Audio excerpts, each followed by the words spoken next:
Welcome back, guys. It is Professor Matt. It's still the Too Many Guys Soccer Show. And like I said in my LFC preview or update, this is a short Eastern Europe update. And the big one, I think we'll record that late February, early March, which will talk about the Ukrainian League, which is going to come back from its winter break in mid-February, and the Kazakh and the Belarus League, which are both going to be starting their new seasons, right? Because they're the spring-autumn calendar, that they both start the first week of March. That's going to be the big one, where we'll talk about previews, give some predictions, players to watch. And my hope is that my Slavic brethren, Chelsea Mike, will be joining me on that one. We'll also maybe talk a little bit about Polish teams in Europe, particularly the Conference League, because it, Poland, hey, in the Conference League, Poland lives. So, but again, we'll hold off on that until the big one. Today, really, all I want to talk about is a couple transfers, a cool story coming out of the second Bundesliga. So I'm actually doing I've entered Byron Robb territory. But remember, there was that other Germany, so there's this crossover. Right. And look a little bit about the Ukrainian league, and or I should say really Ukrainian clubs in Europe and how this might be impacting the league. So let's get started. And let's get started with this not so great topic of the fact that look, if you look at the Ukrainian clubs and you look at what's going on in the tables in Europe, it don't look good. My boys, Dynamo Kiev, decided not to show the hell up at all during the Europa League. They're literally in last place, which I'm a little okay with. More about this when we talk more about in depth about the league and the second half of the league or second, the final third of the league post winter break. Uh, I, I I'd rather them concentrate on the domestic league so that they can get to the Champions League, and even if you suck, like that's still an influx of cash. Right? They have a better chance of winning the league than monkeying around in a two match, Europa League playoff or any more Europa League matches when they should be resting and playing friendlies, to be honest with you, because it is the winter break. It's one of the reasons I'm not the hugest fan of this new format because certain leagues and certain clubs that play in leagues that are either spring through autumn, like Scandinavian leagues, right? Or, have a prolonged winter break like Ukraine or, Serbia. Uh, yeah, this is a mess. Like the fact that there are league stage matches being played in January is kind of silly. But needless to be said, I mean, that Dynamo's Dunzo, and it's not looking all that great for Shakhtar either. And maybe they can pull a great escape and get into the top 16, but it's going to be tough. They have to win and they have to hope for help, and that's never a great position to be in. And this is a problem because so we are now literally it's going to be 4 years. Wait a minute, it's going to be 3 years next month from the start of the hostilities, open hostilities, the Russian invasion. And look, the fact that they're playing football in Ukraine is important. We've said this time and time again on this podcast. But when you're playing behind permanent closed doors because, air raids, what have you, it the money, which even at the best of times in Ukraine was always an issue, is just magnified 5,000 times. And if these clubs, particularly the big clubs, don't really get European football and ideally advance, the money's going to be a problem. And even though I'm okay with, well, there's nothing to be said because they're going to get knocked out. Right. I'm okay with Dynamo getting knocked out of the Europa League. At the same time, it's like, man, that extra money would have been nice. Right. And I think Shakhtar, which is so unusual because, right, Shakhtar, they were a good club in the Soviet era. You know, they won the cup, I think, twice. Right. They were always in the Soviet Premier League, the Vysshaya Liga. Uh, but right, they rose to prominence in the mid-aughts because they got bought by an oligarch guy who pumped a lot of money into the the club. And right, they would buy, of course, these young Brazilian guys, polish them up, show them off in Europe, and then get even more money, by selling them abroad. Well, the pipeline of Brazilians, because of hostilities, has kind of dried up. And right, the last few years, they've really been trying to develop their own homegrown talent. But, you know, I was shocked the other day when I was on the interwebs. I was checking transfers in the Ukrainian Premier League, which I do like weekly. Uh, and I saw that they sold their striker, and a fairly young kid too, 23 years old, Danilo Sikan, to a club in Turkey. And that threw me because first of all, I'm like speaking as a Dynamo fan, I was happy because I was like, okay, well, other than their two like attacking midfielders, Sudakov and Bondarenko, uh, I don't know where the hell the goals are coming from now because they really don't have like an actually existing striker at the moment. But this was a weird transfer, and you get I can't be sure of this, but you get the sense just by inferring that this was okay, we're going to be out of Europe soon. We need money and we need money now kind of move.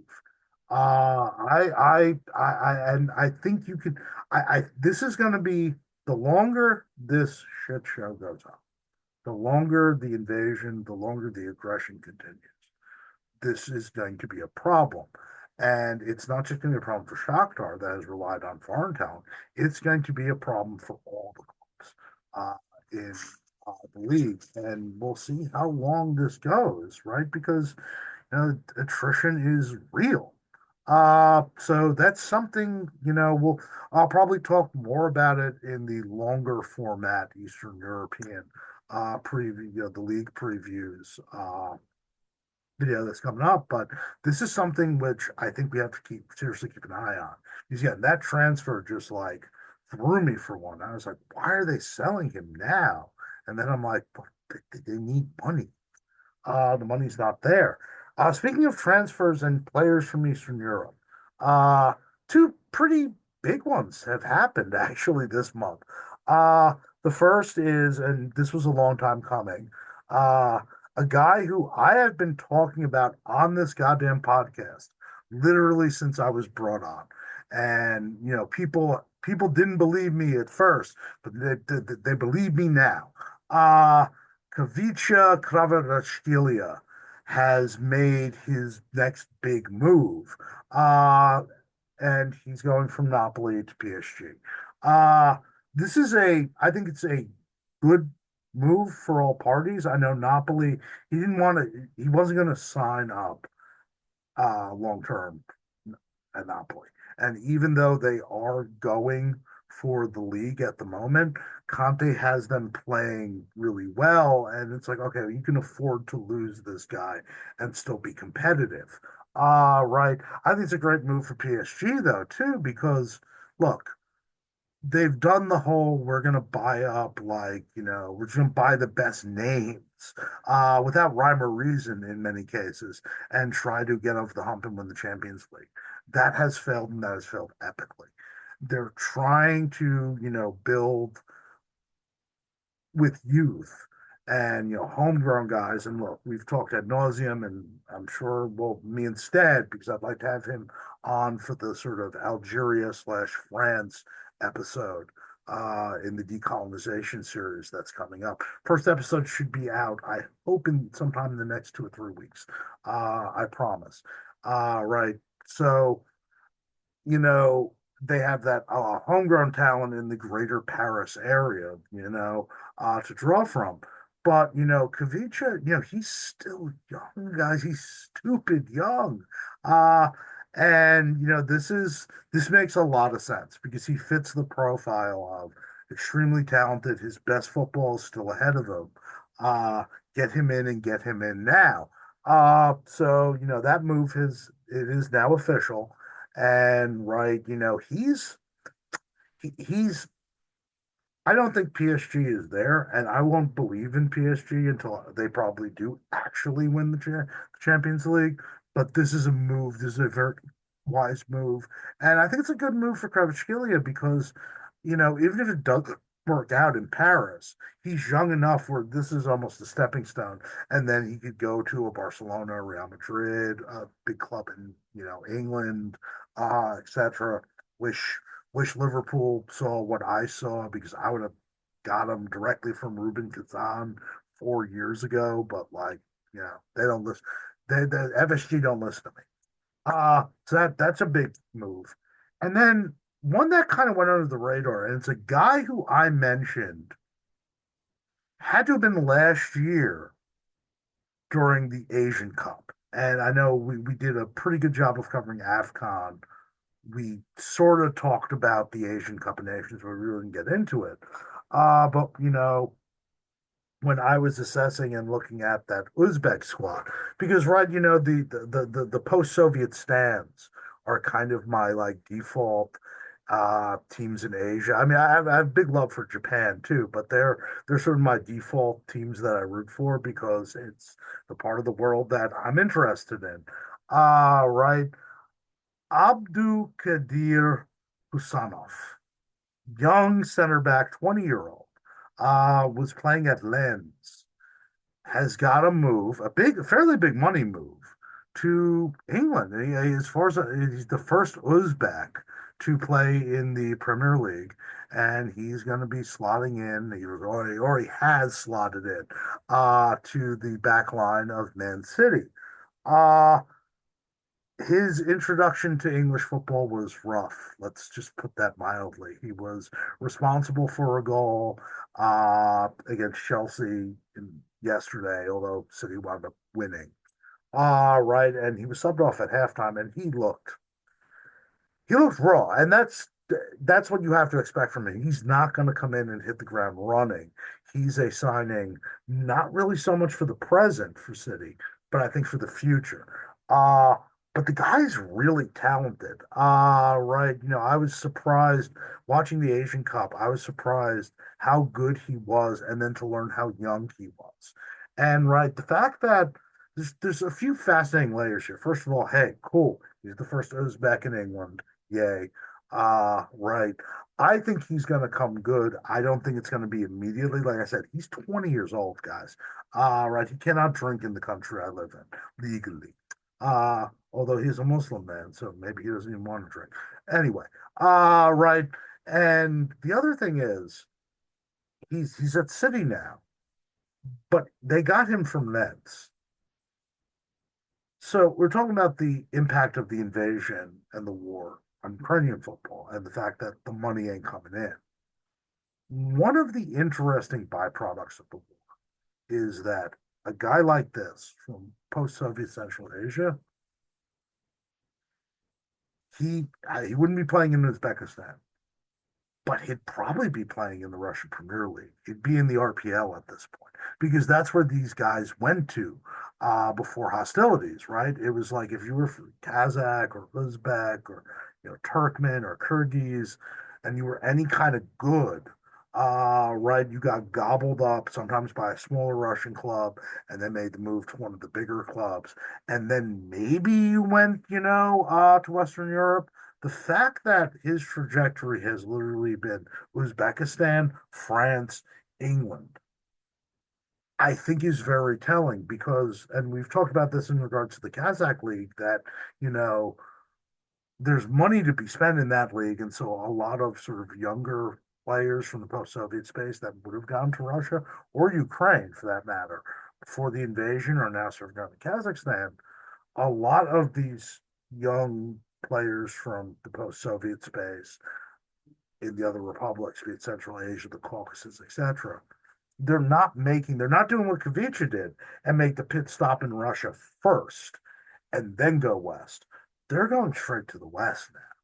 And that I think is really interesting. And that bodes horrible, by the way, for the Russian Premier League because that was a built-in kind of reservoir of talent that was close to home. Almost all of these guys spoke Russian because the Soviet Union, in many ways, is still collapsing, but it existed for 70 years. Culturally, it wasn't really that big of a shock.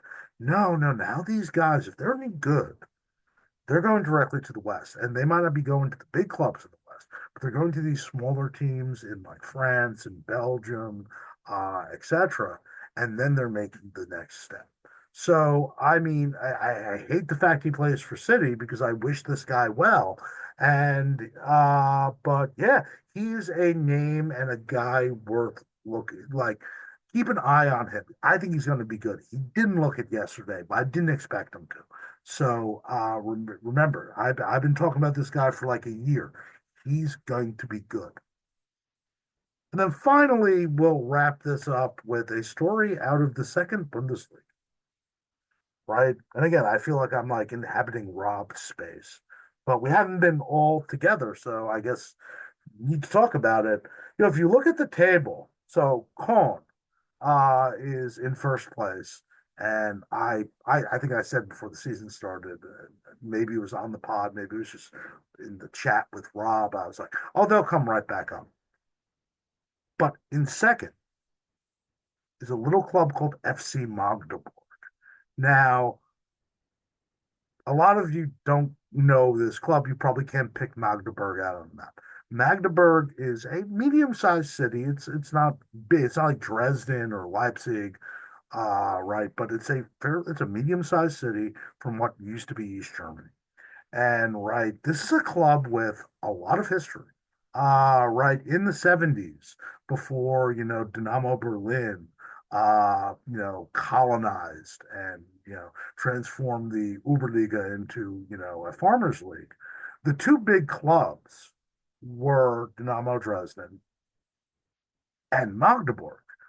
They won three Oberliga titles in the early to mid 70s. They won the cup seven times, and they even have European silverware. They won the 1973-74 Cup Winners' Cup. So this is a club of note, right?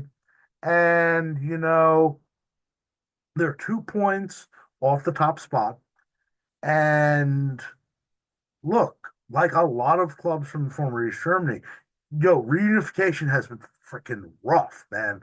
10 years ago, they were in the fourth tier of German football. They were in the regional league Northeast. But slowly but surely, they've worked their way sort of up the pyramid, and they've been in Bundesliga 2 now, I think for like 2 or 3 years, and they have a nice little team. And sort of like, right, because if you look at in the Bundesliga now, there's technically two teams from the former East Germany. One that's, not real, in Leipzig, that was created, fabricated, if you will. But there's the Union Berlin, who, okay, they've gone down a peg or really two in the last 2 seasons, but they got to the Bundesliga the right way. They made smart signings, they developed young talent, and they had this, stable core of guys that they took with them. Right, they had a strong structure in place. Something very, very similar is happening with Magdeburg. And right, so I guess this is a plug to watch the Bundesliga 2 on ESPN Plus. This is, I think, the story of the season in that division because, it's been, other than Union Berlin, it's been a while since you've had a bona fide club from the East with actual East German footballing credentials come up. And, this is going to be the second one, the last like 6, 7 years. And like I've said before on this pod and other videos, the model that Union Berlin sort of gave, the template, if you will, that they gave these other clubs is really the way to go. You don't have enough money to like spend like Drunken Sailors. There's also 50 plus one, which sort of means you can't really do that. But if you have a structure in place, if you know you get your youth academies back up and running, which is a big problem for a lot of these clubs because those youth academies were decimated in the 90s in some cases, they had to close them. And you scout well and you develop talent and you do make you sign, also foreign players, but you make smart signings. You can climb the pyramid. It's going to take some time. It's going to, it won't be instantaneous, but there's a light at the end of the tunnel. And I think this is a really cool story because I've been to that stadium. I've watched this club play when they were still in the freaking fourth division because the tickets were cheap.